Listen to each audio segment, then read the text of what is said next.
Spoštovane, spoštovani, lepo pozdravljeni na zadnji letošnji tiskovni konferenci Slovenske matice na našem srečanju z novinarji. Vemo in zavedamo se, da je seveda december predvsem čas novoletnih praznovanj in tudi mi ta trenutek praznujemo. Praznujemo na matični način, z novimi knjigami, novimi izdajami.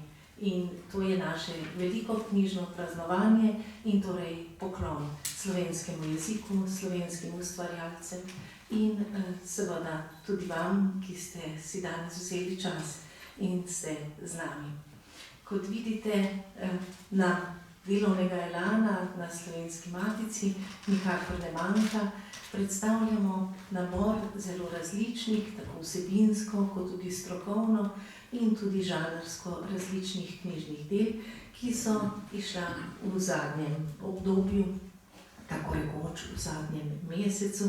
In seveda obsežnejše predstavitve nekaterih teh del smo že imeli, večinoma pa bo to knjižna bera, ki jo bomo Slovencem, mladim in seveda tudi strokovnjakom in znanstvenikom predstavljali tudi še v prihodnjem prazničnem letu, ko bo Slovenska matica praznovala svojo 160-letnico. Lepo pozdravljam vse današnje goste, najprej damo, doktorico Lidijo Rezoničnik, urednico zbornika o Vojislavu Moletu. Potem sledi moj pozdrav našemu novemu matičnemu avtorju, na kar smo še prav posebej ponosni, Prešernovemu nagrajencu za življenjsko delo, nagrajencu s številnimi nagradami, Kresnik, Večernica in drugimi, pisatelju Feriju Lainščku. Pozdrav uredniku, profesorju Petru Skopernetu, ki je pripravil zbornik člankov in tudi drugih objav, intervjujev in znanstvenih razprav gozdarja, profesorja, doktorja Boštjana Anka, ki je bil tudi član Slovenske matice in deloval v okviru matičnega naravoslovno-tehniškega odseka. In nikakor nazadnje tudi pozdrav članu Slovenske matice, doktorju Danielu Grafenauerju, ki je uredniško pripravil zbornik slovenskih medijev v Avstriji, nekoč in danes, ki zajema članke vseh tistih razprav, ki smo jih lahko lani slišali prav tako tukaj v naši dvorani na posvetu. Z nami je seveda tudi urednica Slovenske matice, Zarika Snoj-Vrbovšek, ki je v veliki meri pomagala, da imamo danes seveda te naše nove knjižne otroke tukaj izbrane pred vami in je uredila nekatere izmed teh knjig. Seveda po protokolu bi morali dati prednost ženskim avtoricam oziroma ustvarjalkam, urednici, vendar se mi tokrat dovolite, da naredim izjemo.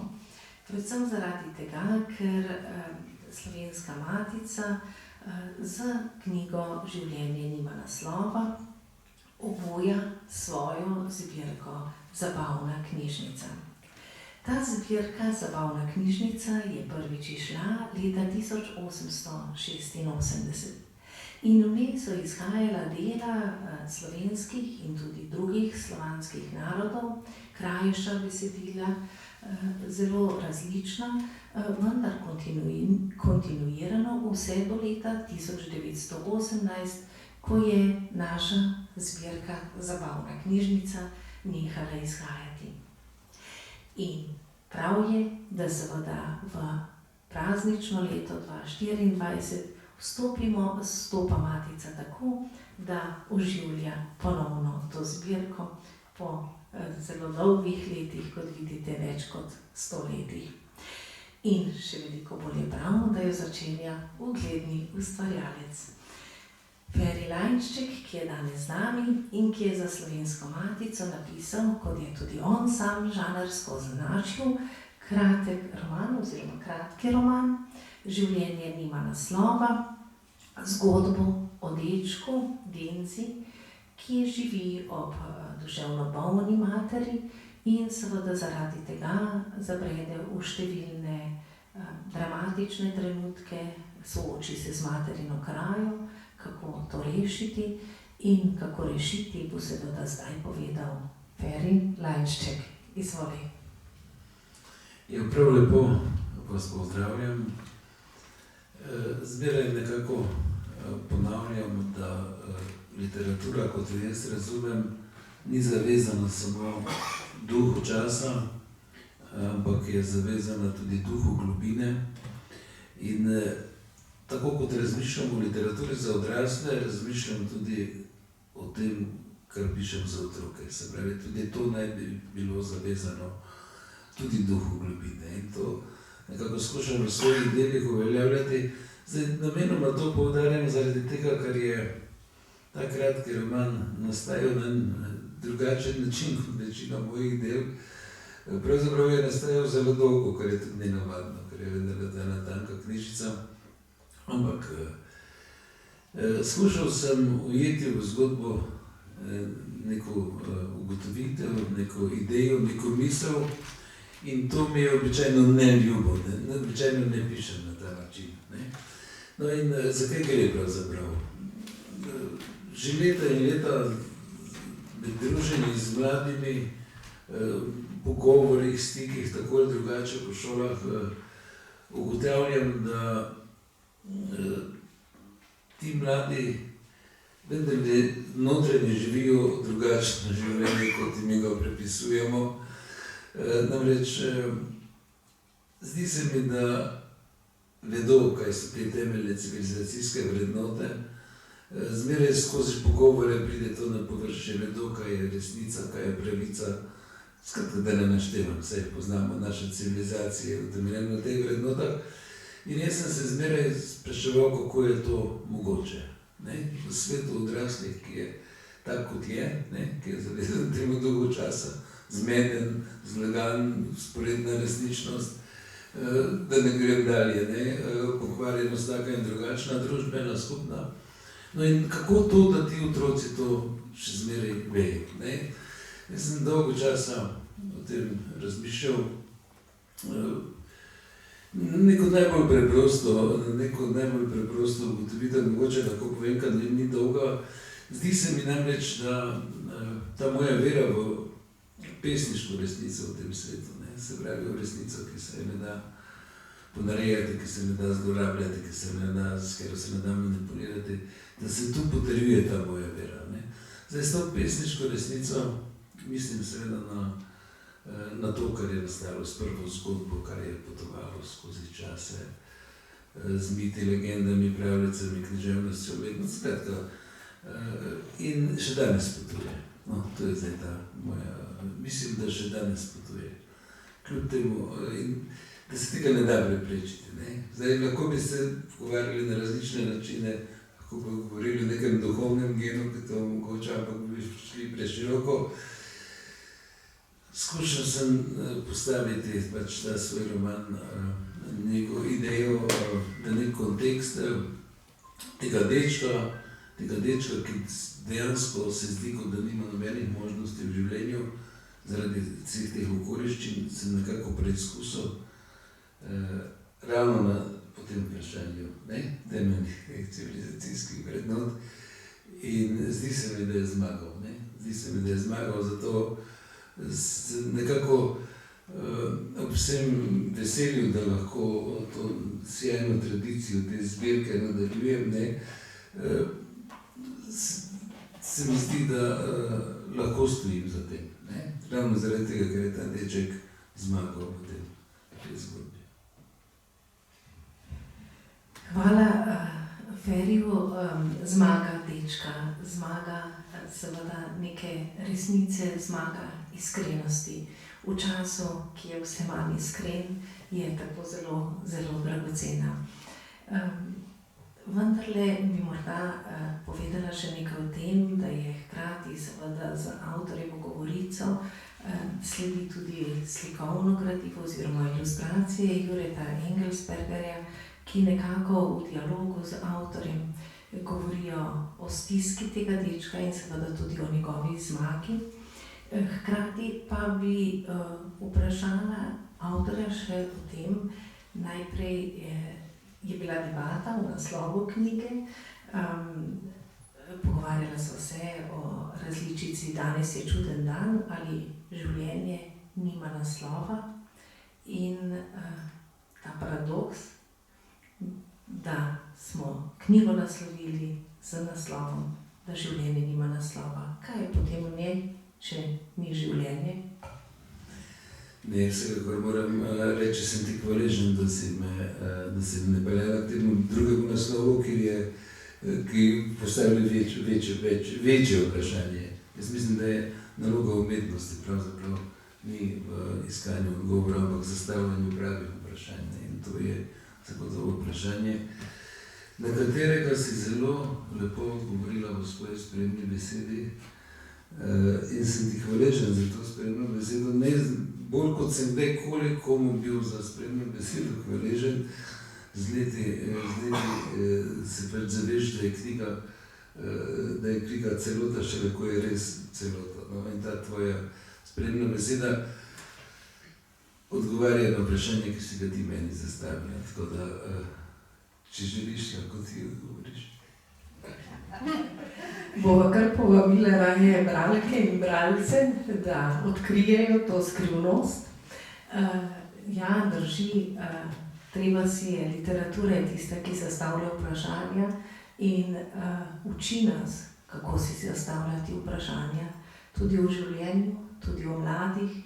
In vendarle se mi zdi, da je v tem slovenskem prostoru Feri Lajnšek tako zelo dragocen, ker nam zna iz vseh koncev Slovenije, tudi iz njenega roba, zastavljati ta vprašanja v naše, včasih samovšečno in samozadostno, bi rekla, središče.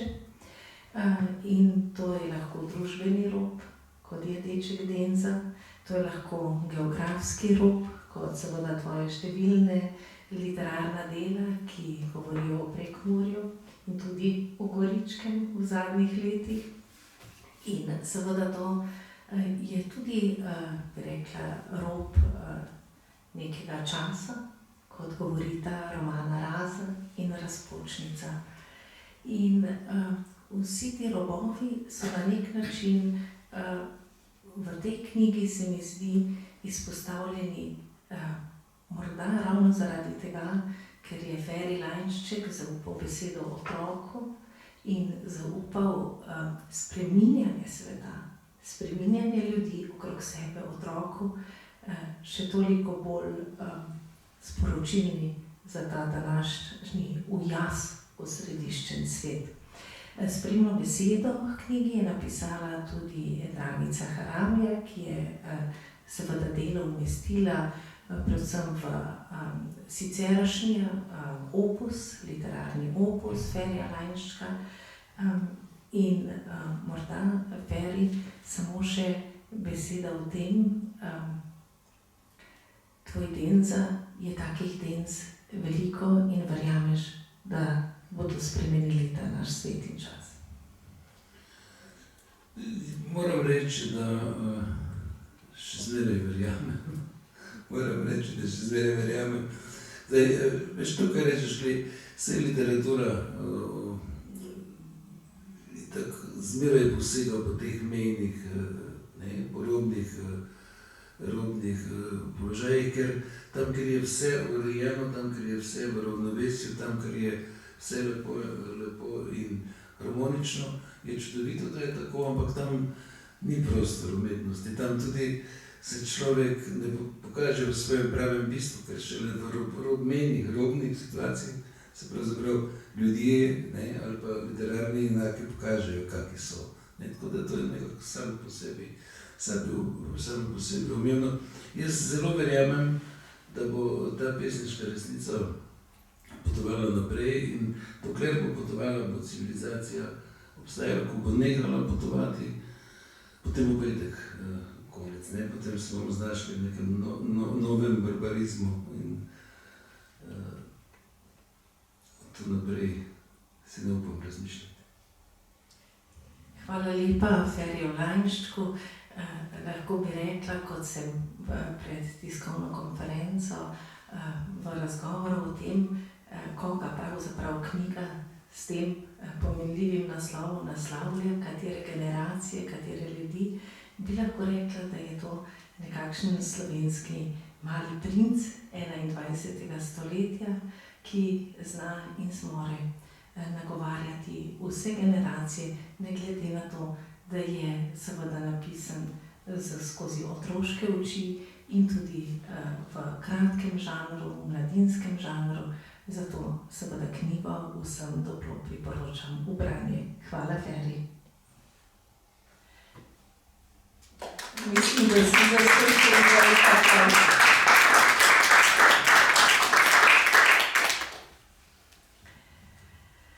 Zdaj pa bomo šli še k eni matični zbirki, to je zbirka Odstiranja, v kateri izdajamo predvsem zdaj že kar nekaj let zbornike, torej zbirke razprav z naših strokovnih posvetov in simpozijev, ki smo jih imeli v preteklih letih. In leto 2022 je bilo posvečeno tudi Vojeslavu Moletu, umetnostnemu zgodovinarju. Tukaj smo v Slovenski matici organizirali simpozij na to temo in zdaj vabim urednico knjige, profesorico, doktorico Lidijo Rezoničnik, da nam predstavi zbornik o Vojeslavu Moletu. Naj ob tem seveda izpostavim, da je Slovenska matica izrazito vedno spoštovala in tudi vključevala in izdala knjige z področja umetnostne zgodovine, da tudi upamo v začetku prihodnjega leta načrtujemo, da bo naš ugledni nekdanji predsednik, akademik profesor dr. Milče Komelj, izdal knjigo o Steletu, tako da pred kratkim oziroma pred nekaj leti je šel tudi zbornik o Emilijanu Cevcu. Prihodnje leto načrtujemo tudi simpozij posvečen stoletnici rojstva zaslužnega profesorja dr. Naceta Šumija. Skratka, v ta sklop del in seveda tudi prireditev, ki jih Slovenska matica posveča umetnostni zgodovini na Slovenskem, sodi tudi izdaja tega zbornika v zbirki Odstiranja. Sicer pa naj ob tem izrečem tudi zahvalo našemu predsedniku, sedanjemu predsedniku, dr. Alešu Gabriču, ki zbirko Odstiranja ureja.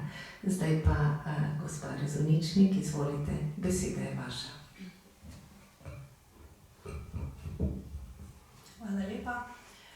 Torej, zbornik je naslovljen Vojeslav Mole, umetnostni zgodovinar, pesnik in kulturni posrednik.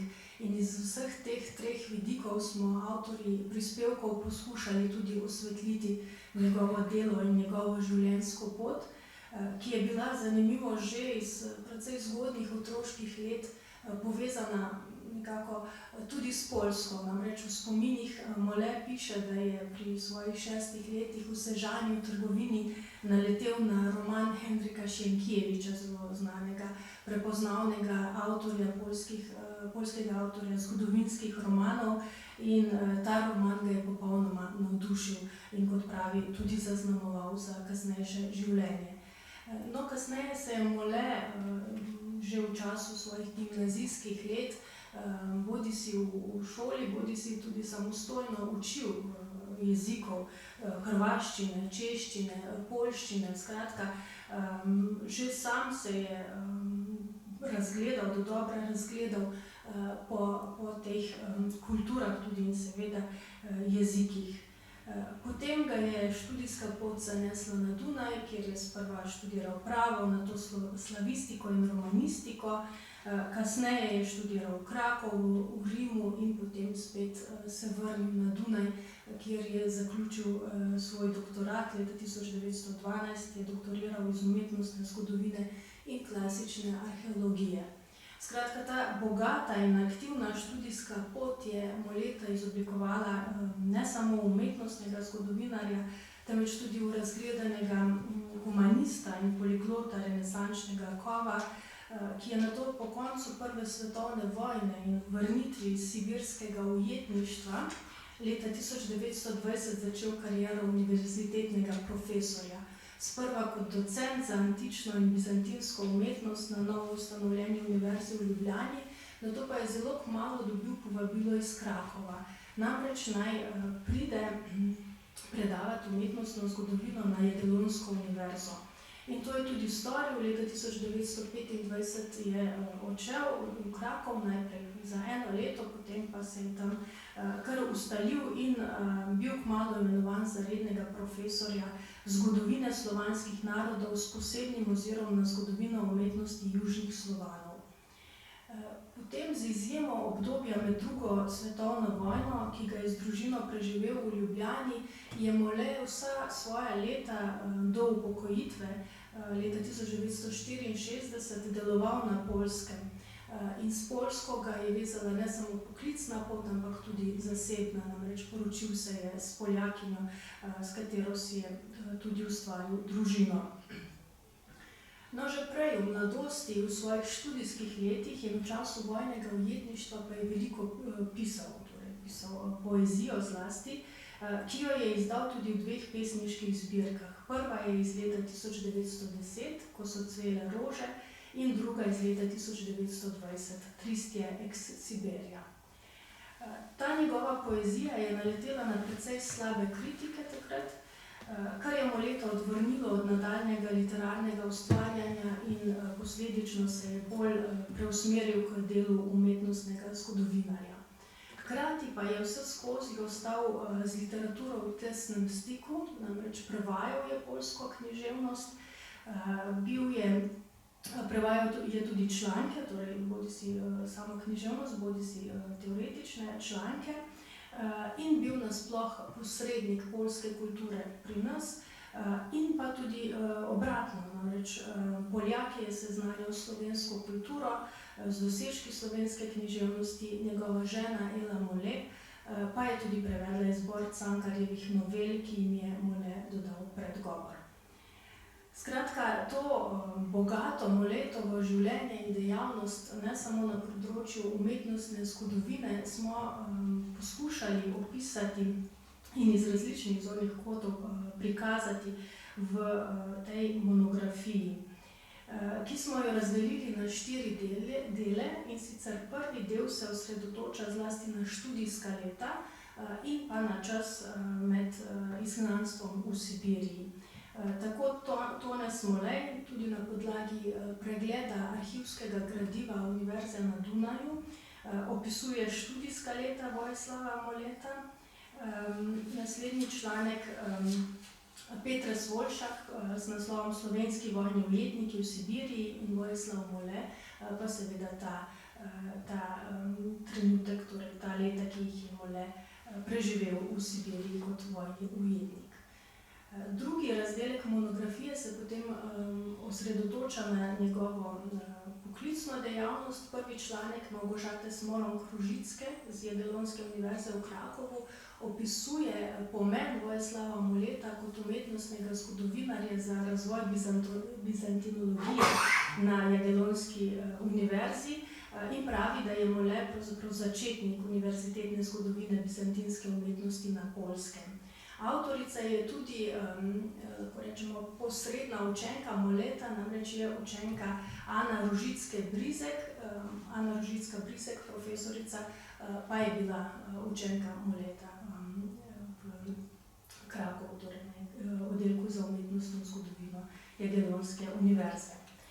Naslednja 2 članka se posvečata literarnemu delu Vojislava Moleta, in sicer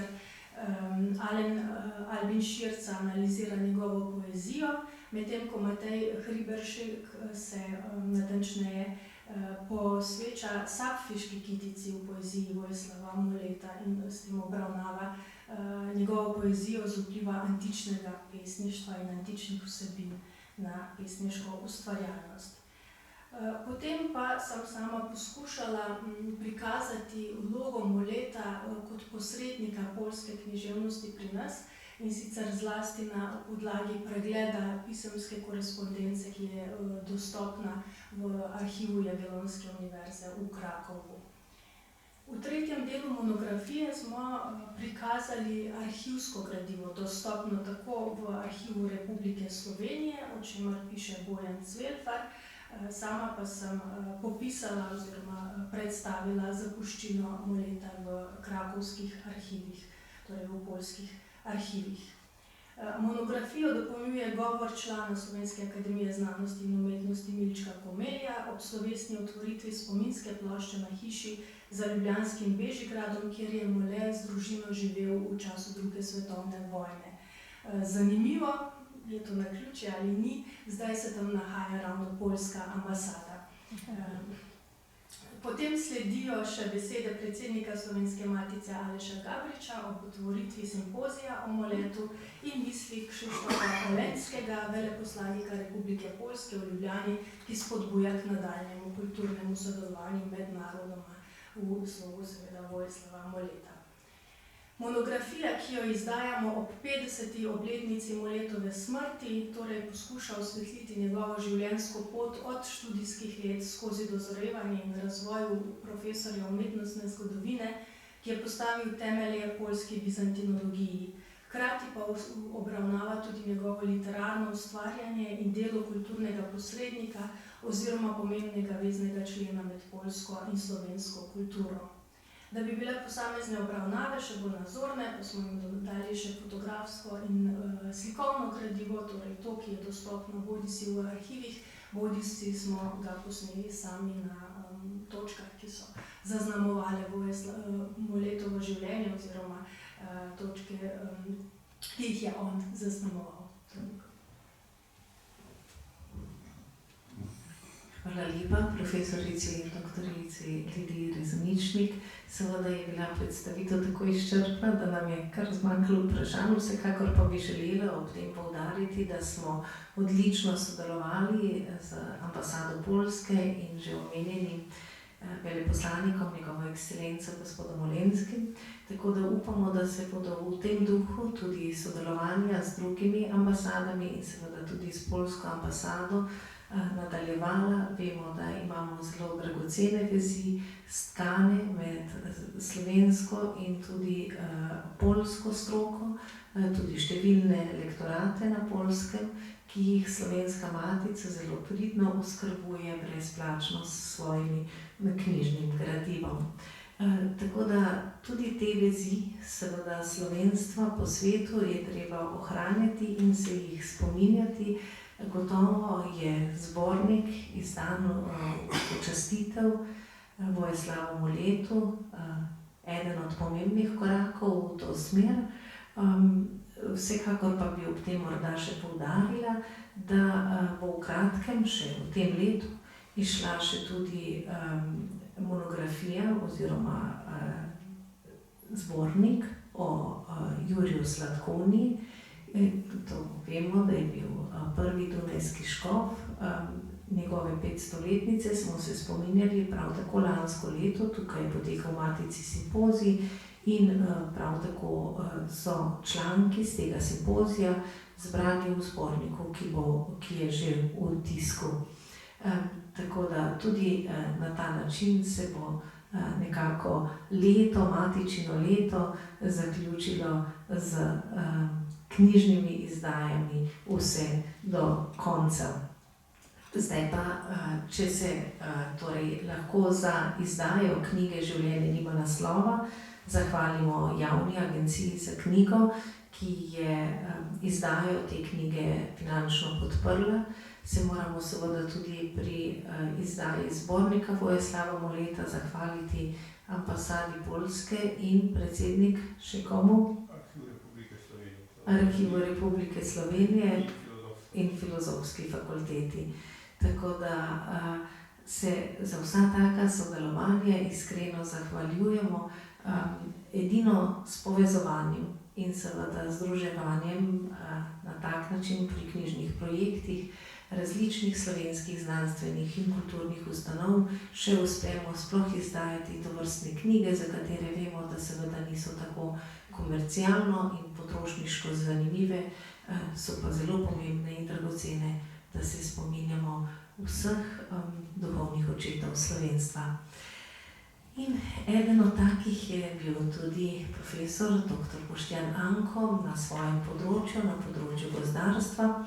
Knjigi, ki jo še želimo danes predstaviti na tej novinarski konferenci, je skozi matičine, torej založniške oči, uredila Zarika Snoj-Brbovšek, zato ji predajam besedo, da predstavi obe knjigi in seveda tudi oba urednika, ki sta danes z nami. Dober dan, lepo pozdravljeni tudi v mojem imenu. Zbornik Gozdar pred svojim časom izhaja v zbirki Razprave in eseji, že 83. po vrsti. Ta zbirka neprekinjeno izhaja že od leta 1962 in je prav tako pomemben, ker je eden tistih zbornikov, ki sistematično prikažejo in strokovno vrednotijo življenjsko delo pomembnih Slovencev, velikih strokovnjakov in velikih osebnosti, med katere zagotovo sodi tudi profesor dr. Boštjan Anko. Knjiga je izšla ob 10-letnici Ankove smrti z namenom, da se izbere in predstavi njegove temeljne prispevke z številnih področij njegovega delovanja, ki pa je bilo vedno osredotočeno na gozd, na naravo, na varstvo narave, interdisciplinarno sodelovanje, trajnostni razvoj in predvsem v ospredju vedno skrb za prihodnje generacije. Preden predam besedo dr. Petru Skobernetu, bi rada omenila še vse urednike, ki so sodelovali pri nastajanju tega zbornika. Dr. Peter Skoberne je prevzel urejanje celote, obenem pa je podrobneje predstavil tudi vsebinska sklopa Življenjska pot in podiplomski študij varstva naravne dediščine. S to predstavitvijo bom zdaj obenem tudi nekako na hitro predstavila vsebino in strukturo zbornika, ki je razdeljen na posamezne vsebinske sklope. Profesor dr. Edvard Kovač je bil urednik sklopa Osebnostne podobe Boštjana Anka. Doktorica Katarina Groznik-Cajler je urednica najobsežnejšega sklopa Gozd in gozdarstvo. Magistrica Tina Mikuš je uredila sklop Varstvo narave. Doktorica Nevenka Bogataj in izredni profesor dr. Gregor Torkar sta uredniško prevzela sklopa Trajnost ter vzgoja in izobraževanje za prihodnost. Zaslužni profesor dr. Andrej Šalehar in doktorica Maja Petek sta skrbno pripravila celotno bibliografijo Anka, ki je izjemno impresivna, vsega 363 enot. Poimenovali smo jo Ustvarjalni opus. Potem pa so seveda tukaj bili še ostali člani uredniškega odbora, to so bili pa izredni profesor dr. Marko Koščak, Avgust Lenar, Anton Lesnik, magistrica Mateja Poljanšek, Janko Rožič in pa Marko Slapnik. Na tem mestu bi se seveda vsem rada zahvalila za njihove tehtne prispevke, pa seveda tudi sofinancerju Javne agencije za knjigo, ki je prav tako finančno podprla to izdajo. Zdaj pa bi v bistvu doktorja Skoberneta prosila za komentar, kako je ideja v zborniku zorela dalj časa in kako je potem nazadnje s pomočjo omenjenih sodelavcev bila uresničena in predvsem, kaj je temeljno sporočilo študij Boštjana Anka za današnji čas. Hvala za besedo in pa tudi za povabilo. No, to urejanje tega zbornika me je seveda hitro šlo. Mi smo se 10 let pogovarjali, da bi nekaj naredili, pa prišel milostni trenutek, ki smo pa skupaj stopili. No, ampak me je zdaj gospa urednica razbremenila predstavljanja, tehničnega predstavljanja knjige, da to lahko več povem o sami knjigi. Namreč knjiga je na nek način podobna knjigi Življenje nima naslovnice. Ne. Tukaj gre za isto resnico, samo da ni z pesniške plati, ampak je z plati strokovnjaka, zrelega človeka, ki je vse življenje deloval z gozdom in je tudi v bistvu ta, bi rekel, vidik resnice, naravni vidik resnice.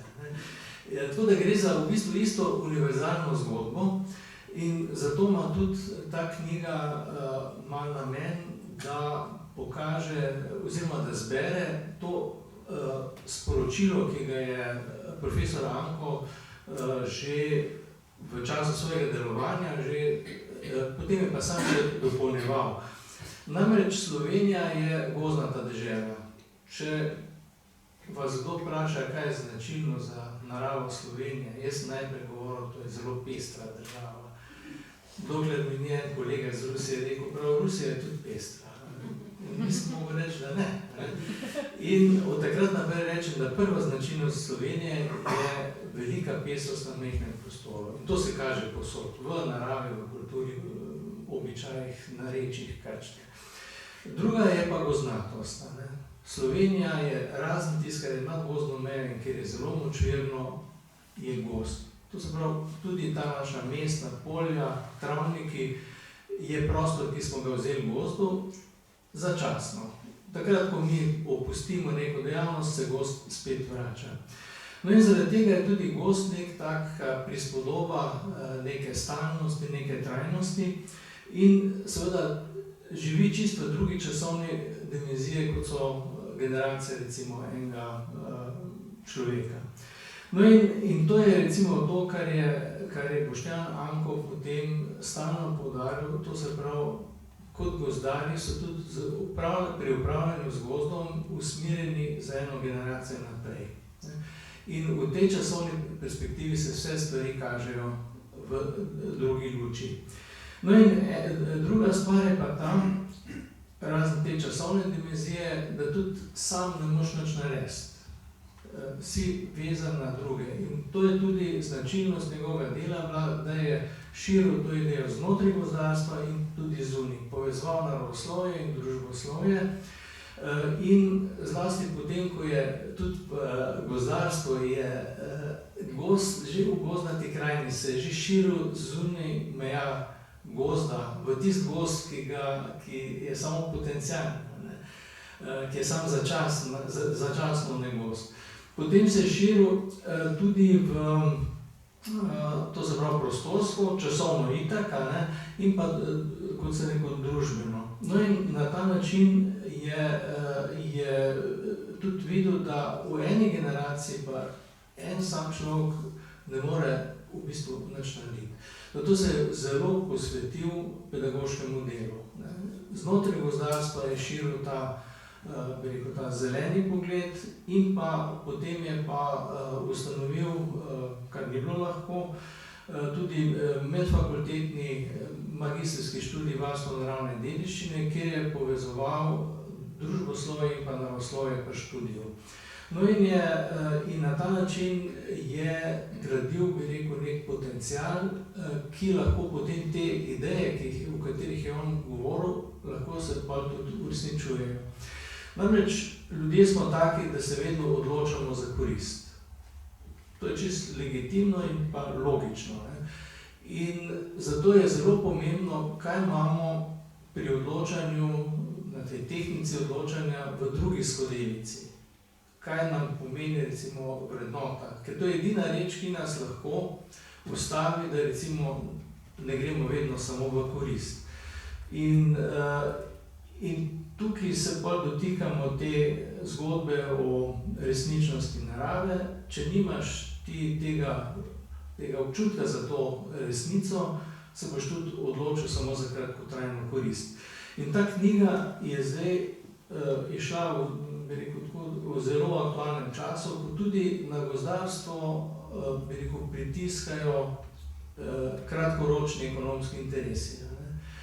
In zato je mogoče res zelo dobro, da pri pripravljanju recimo načrtov, ki naj bojo čim bolj dolgoročni, ker pa so veliko bolj bolj naravi prijazni, da se potem tudi recimo te izkušnje, ki so popolnoma aktualne še danes. Ker to je bila tudi milost, da sem zdaj kot urednik bolj bral stvari, kot sem jih kdajkoli prej. In je pa to. No in seveda tudi še ena taka misel mi je bila iz prve predstavitve, to robno območje, robni pogoji. Tudi gozd ima svoj gozdni rob. To je ta, bi rekel, ena zelo plastična meja, kjer je skozi neka borba. In zaradi tega je tudi v naravi edina stalnica so spremembe. In to se pravi, gre za neko stalno prilagajanje. In lahko se stalno prilagajaš samo, če imaš veliko pestrost, znotraj veliko vrst, pa tudi znotraj vrste. Ker potem bojo posamezniki, ki bojo sposobni neke prilagoditve in bojo lahko tudi v novih razmerah zaživeli. Zaradi tega tukaj, kar se tiče recimo podnebnih sprememb pa tega, to se vse pa dogaja, je lahko ta odgovor, narava bo imela pozitivno odgovor, seveda, če bo imela ta pester potencial. Tako da tukaj v tej knjigi res veliko teh sporočil, zato je tudi bogata, zato je dragocena in zato smo tudi čutili, vse ste slišali, tam nas je cel kup sodelavcev bilo, ki smo čutili tudi neko dolžnost, da se ta seme profesorja Anka v bistvu lahko pa tudi širi in ima smisel, da se širi.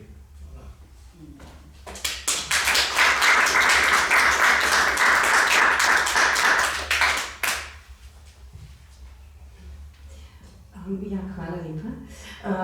Nadaljujemo pa še z predstavitvijo zadnjega zbornika, ki je pa izšel v sozaložništvu Slovenske matice in Inštituta za narodnostna vprašanja.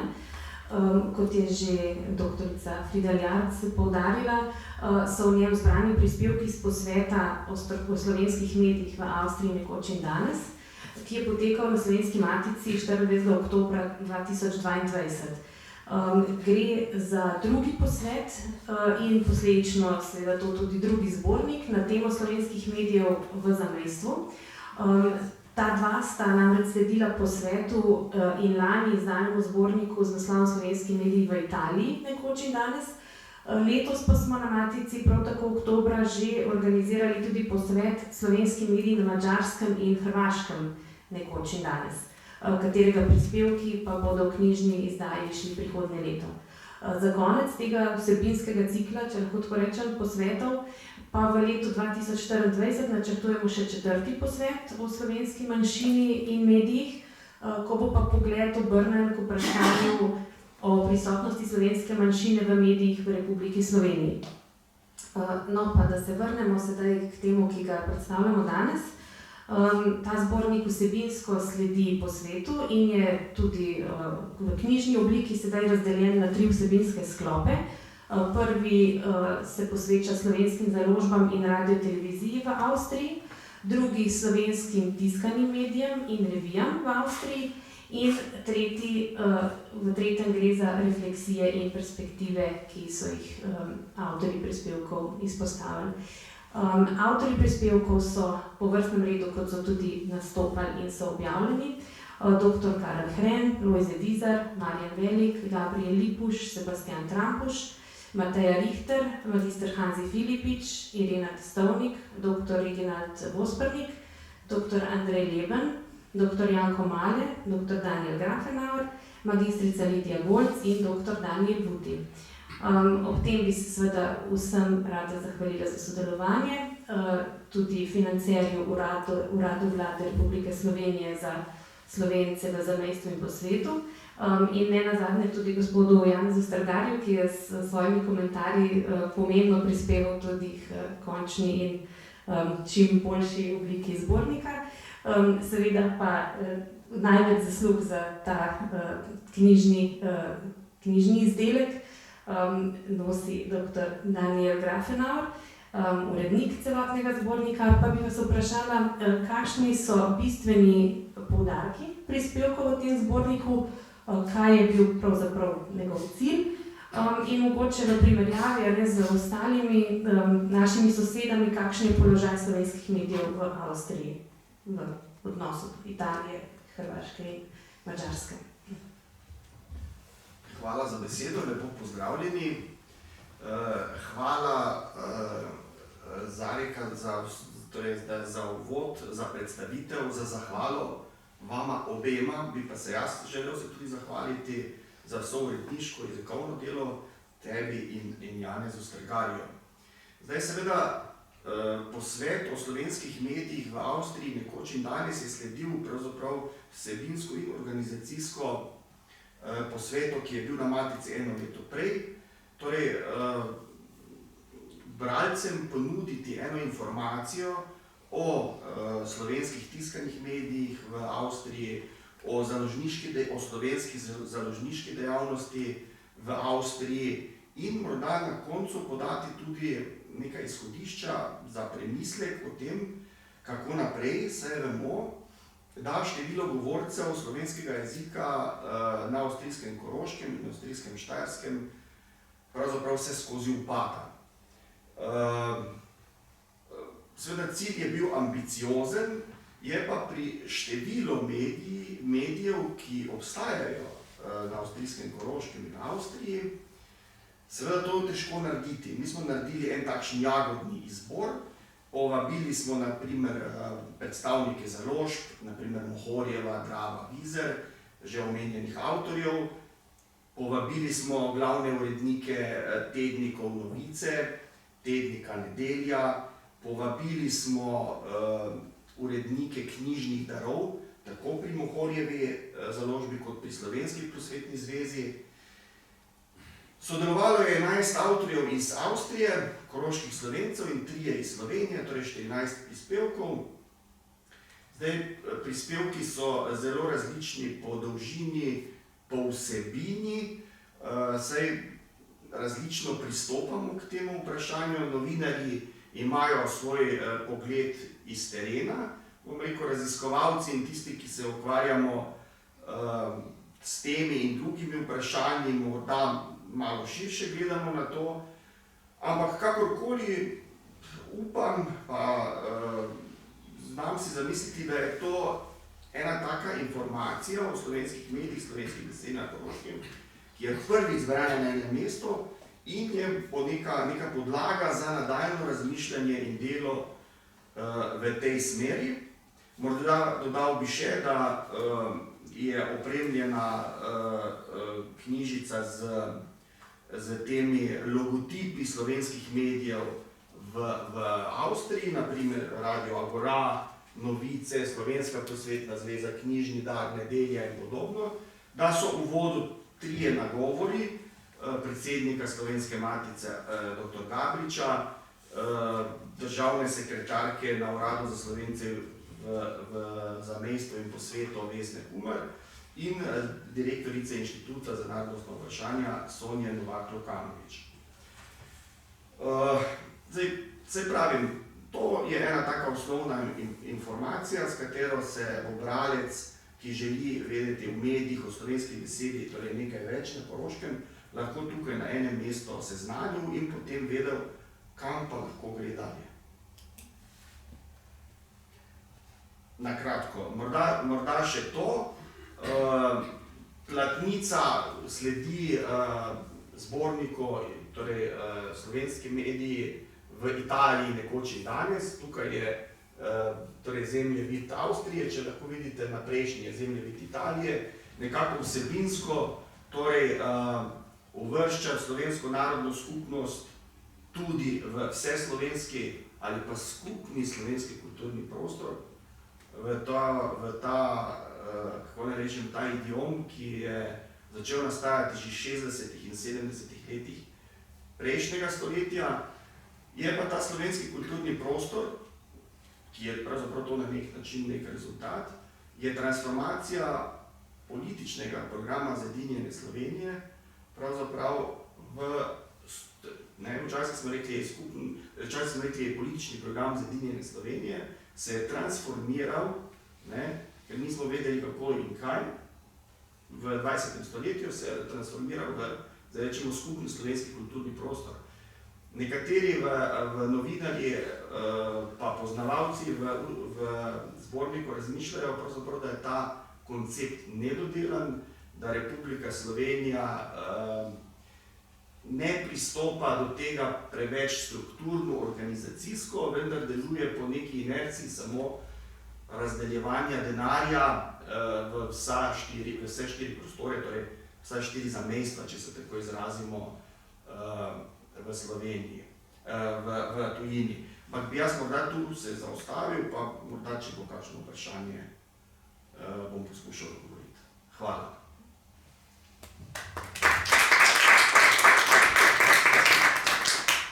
No, potem bi samo še dodala, da smo zdaj s temlem uvodom v bistvu začeli predstavitev tega zbornika, ki se nadaljuje danes ob 6. popoldne v okviru naše prireditve Matica pod zvezdami, tako da ste vljudno vabljeni tudi tja, kjer bodo še tudi drugi avtorji prispevkov v pogovoru z urednikom še bolj natančno razgrnili te vsebine, ki so v zborniku. Ja, dovolite, da se seveda kot tajnica urednica Slovenske Matice tudi jaz iskreno zahvalim obema urednikoma, najprej doktorju Petru Skobernetu, da je oživil ta duh Boštjana Anka med nami, našega člana, človeka, ki je v ta prostor prinašal zelo pomembno sporočilo, da naravoslovje ni samo merljivo, ni samo tisto, kar seveda se zgodi v nekem laboratoriju, ampak da je predvsem tudi odnos do tega, kar proučuješ in kar pričuješ, da je čutenje, da je občutenje in je na tak način zelo pomembno povezal to, kar je vedno bilo temeljno pravilo Slovenske Matice, povezovanje humanistike, torej lepe besede, o tudi naravoslovnih področjih, torej povezovanje humanistike in naravoslovja. Hvala torej dr. Petru Skobernetu, da so vsa ta drevesa, raziskovalna drevesa, dr. Boštjana Anka, ki so bila seveda zdaj posvojena v raznih zbornikih, razpravah, revijah, strokovnih in znanstvenih, postala gost in da je profesor dr. Boštjan Anko s to knjigo dobil tudi svoj gost, intelektualni in duhovni, kar je zelo pomembno. In seveda hvala tudi dr. Danielu Grafenauerju, ker nam pomaga Slovenski Matici ohranjati to, kar tudi sama si izredno prizadevam, tudi kadarkoli in kjerkoli sem delovala, da razumemo slovenstvo na način, da je tam, kjer se govori slovenski jezik in kjer se občuti Slovenijo kot svojo domovino, da nam pomaga ohranjati te robove, kakor je nekoč dejala Evelina Umek, robove slovenstva, zakaj, ko se okruši rob, je načeta tudi sredica. In tega se moramo vedno in povsod in vsak trenutek zavedati, zato bi morda poudarila, da je v nacionalnem programu za kulturo, veljavnem od 2022 do 2027, izredno poudarjeno, da se slovensko kulturo razume vedno v enotnem slovenskem kulturnem prostoru in da je skrajni čas, da se lahko seveda tudi na tej pravni podlagi začnejo Slovenci, ki prebivajo v zamejstvu, enakovredno udeleževati vseh razpisov, ki so v državi oziroma v Republiki Sloveniji, tudi vseh študijskih programov in podobno. In seveda tudi s tako knjigo apeliramo, da morajo tudi mediji, slovenski mediji zamejcev, dobiti enakovredni položaj na medijskih razpisih. Torej, Zdaj pa mislim, da smo povedali že kar veliko in da je pravi trenutek, da prepustim besedo tudi vam, ki ste danes tukaj, morda kakšno vprašanje, kakšna pripomba, kakšna dopolnitev. Ko si lepo povezala, ko si lepo povedala, ker vsi veš, da bi človek imel vse. Meni sta pa te dve ljubi? Ne. Mogoče pa vseeno res rečem, da sem zelo vesela, da sva s sestro sodelovali. Moja sestra, dr. Nevenka Bogataj, ima tukaj prispevek noter v našem gozdu. Tukaj pa jaz o koroških Slovencih, pa jaz nisem tega vedela, sem mi pa hotela za darilo kupiti to knjigo in so mi povedali, da jo verjetno že ima. Hvala lepa, nič drugega. Je pa to povezovanje nekaj najpomembnejšega, samo od sebe se kaže. Zdaj se pri PEN-u, pa tudi pri klubu koroških Slovencev ukvarjamo z našim radijem pa Arsom in moram reči, da smo že lansko leto na tem simpoziju o tem govorili in ne vem, kako bom zaokrožila, ker so rekli čisto na kratko, kakšnih stvari se pa res ne da čisto na kratko povedati. Dani pa hvala lepa za potrpežljivost. Hvala lepa tudi profesorici Lidiji Golc za to intervencijo. Še profesor Janez Strgar, izvolite. Kolega dr. Grafa Navak se ni treba.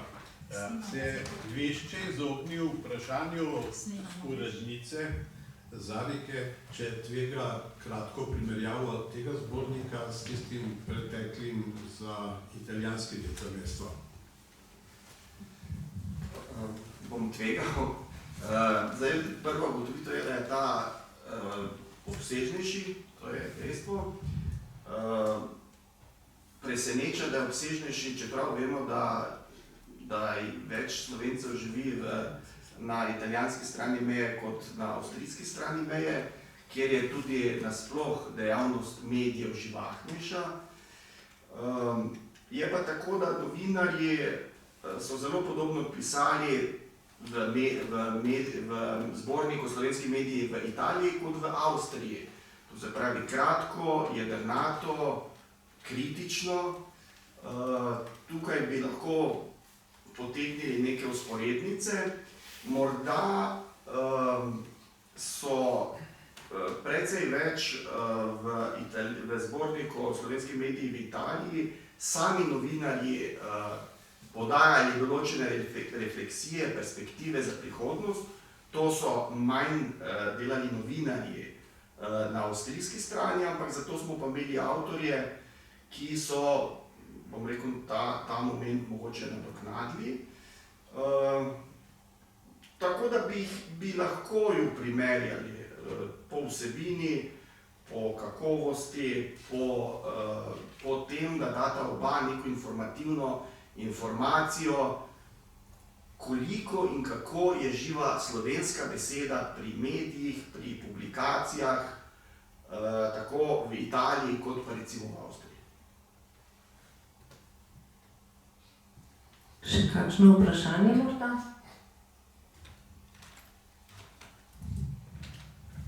Jaz ne vidim vprašanja, samo spomnil sem se, ko smo govorili o profesorju Anku, kako vsestranski človek je bil, ki je pozval tudi družboslovje, z naravoslovjem, ker je zaslužil in podobno, da je bil očitno tudi velik ljubitelj umetnosti, zelo res vsestranski. Jaz sem ga spoznal po nenavadnem naključju, oziroma nekoč je bil pred desetletji dolgimi simpozij gozdarjev na Ljubljani in me je pisal, in sva se sestavili in prosil, da bi s tem ljudi vodil po Narodni galeriji z vidika lesa oziroma gozda.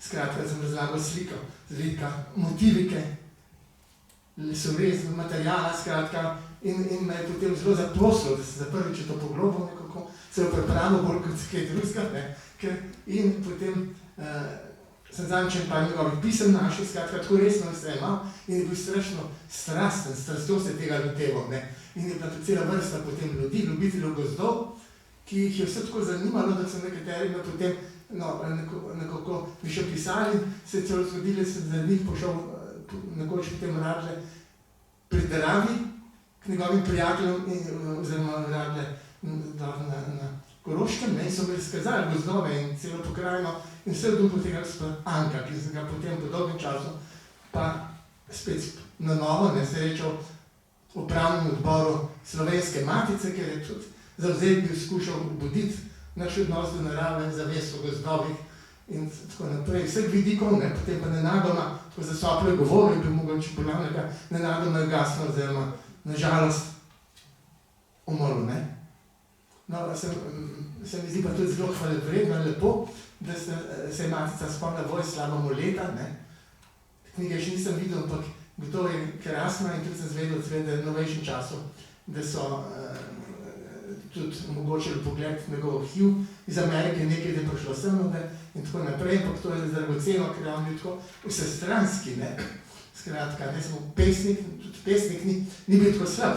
Jaz sem, zadnjič sem gledal našo staro knjigo, ki sem kupil v antikvariatu in je bila last Antona Sovreta, ki je njegovo zbirko Moletovo in je not pisal pripombe in ga je strašno skritiziral, in se kazal to knjigo potem Kajtanu Gantarju, ga je zelo zanimalo, da je videl, da je res njegov rokopis in podobno, Ampak ni bil tako slab pesnik, Grdinar je spet malo rehabilitiral, ker je bil za novo klasicista, tazga klasicista mrtvega hladnika, ki je pa živo ubujal antiko in je dragocen, ker je tudi slike opesneval, nekatere prav z občutkom, da so to hkrati umetniška znanstvena dela, naprimer Madone Beneške renesanse, ima pa tudi neke pesmi, ki so pa živa opesnitev antike, sprav ne opesnitev slik, ampak doživljanje, naprimer, ko bi zaljubljen svojo ženo, s katero se kaj poročil, Elo je napisal na svatovsko pesem, in je svojo ljubezen do nje tako izrazil, da je čudovito živo opisal enostavno svatovsko rajanje v antiki, ko pridejo Pani, Sileni, Venere in Vence se večajo, je tako živo, kot bi on v resnici človek, ki je bolj živo z antiko kot sodobnostjo. In to je bolj znan značilo in z renesanso. Da so nekatere pesmi take, kot da bi Ticijan užival. Skratka, bil res nenavadna osebnost, stranska razpet, in posod je bil nekako svojevrsten in poseben in v svoji autobiografiji seveda napisal, da znanstveniki, da so ga imeli za peto kolo, nekateri, da so ga sploh ščitali, da ne more biti znanstvenik, če tudi pesnik in podobno.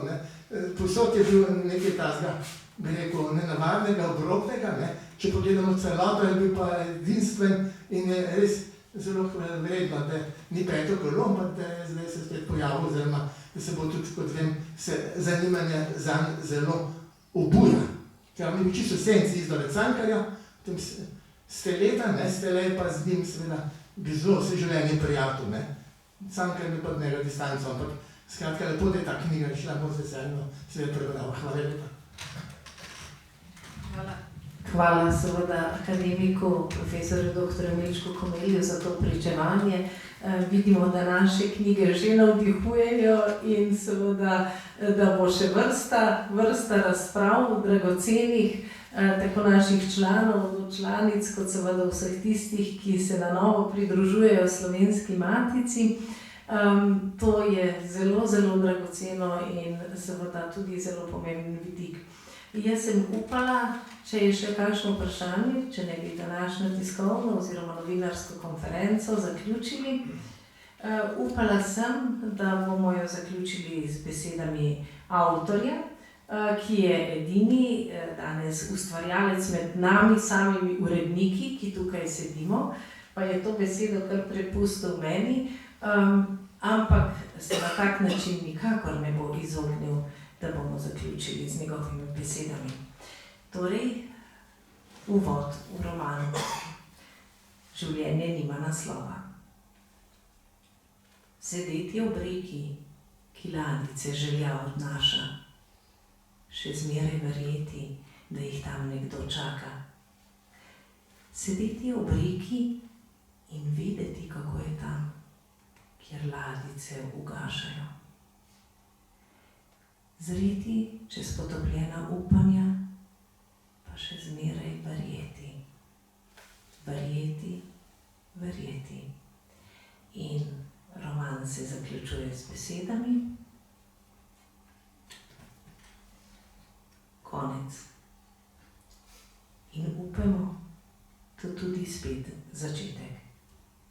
saj treba je le verjeti, verjeti, verjeti. S temi besedami se Slovenska Matica za leto 2023 poslavlja od vas in vas seveda želi veliko svetlega upanja, veliko lepote in tudi veliko druženj z nami v letu 2024. Naj bo blagoslovljen Božič in vse leto, ki prihaja. Hvala lepa.